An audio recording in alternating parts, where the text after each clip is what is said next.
Love death and robots season 1 episode 4 suits. Episode शुरू होता है और हम देखते हैं एक गांव को जहां पर कुछ गिने चुने परिवार ही रहा करते थे और खेती किया करते थे। इसी गांव में हॉक और उसकी पत्नी बेथ भी रहा करते थे।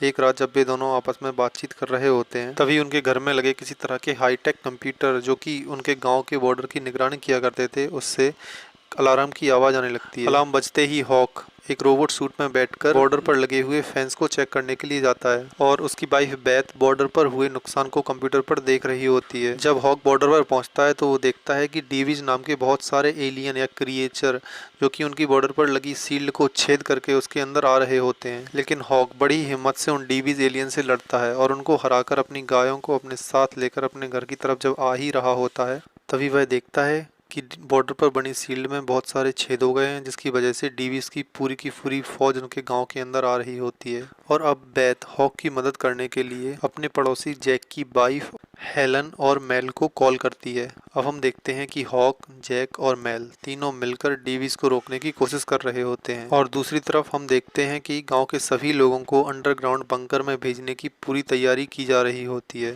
थोड़ी देर में गांव के सभी लोग बंकर के अंदर पहुंच जाते हैं लेकिन बॉर्डर पर लड़ रहे हॉक, जैक और मेल तीनों डीवीस की फौज से घिर चुके होते हैं। अभी भी तीनों डीवीस से लड़ रहे होते हैं लेकिन जब डीवीस जैक के रोबोट पर चढ़कर उसके वायर्स को काट देते हैं और सूट खराब कर देते हैं तब वह हॉक और मेल को बचाने के लिए खुद के सूट को ही उड़ा देता है और इस ब्लास्ट में जैक के साथ साथ डीवीस की पूरी फौज भी मारी जाती है। दूसरी तरफ हेलन को जैक की मौत की खबर मिल गई थी लेकिन अभी दुख मनाने का समय ही नहीं था। सभी डीवीस के मरने के बाद हम देखते हैं कि एक बहुत बड़ा डीवी जो कि पहले वाले डीवीस से काफी ज्यादा बड़ा है वो गांव के अंदर घुस चुका होता है और ये बहुत बड़ा डीवी हॉक और मेल पर हमला करने लगता है। इसलिए उनको बचाने के लिए बेथ अपने घर में लगी एक बहुत बड़ी लेजर बीम से उस बड़े डीवी पर हमला कर देती है लेकिन उस डीवी को ज्यादा फर्क नहीं पड़ता। तभी हॉक उस डीवी के मुंह को खोल देता है और बेथ से कहता है उस डीवी के मुंह के अंदर फायर करे।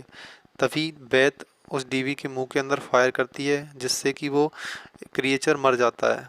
इसके बाद हम अगले सीन में देखते हैं कि गांव में फिर से शांति हो गई है और फिर जब कैमरा आसमान की तरफ जाता है तो हम देखते हैं कि गांव के बाहर लगी सील्ड के ऊपर अभी भी हजारों एलियन हैं। ये गांव आउट ऑफ स्पेस में कहीं किसी बंजर प्लानेट पर है।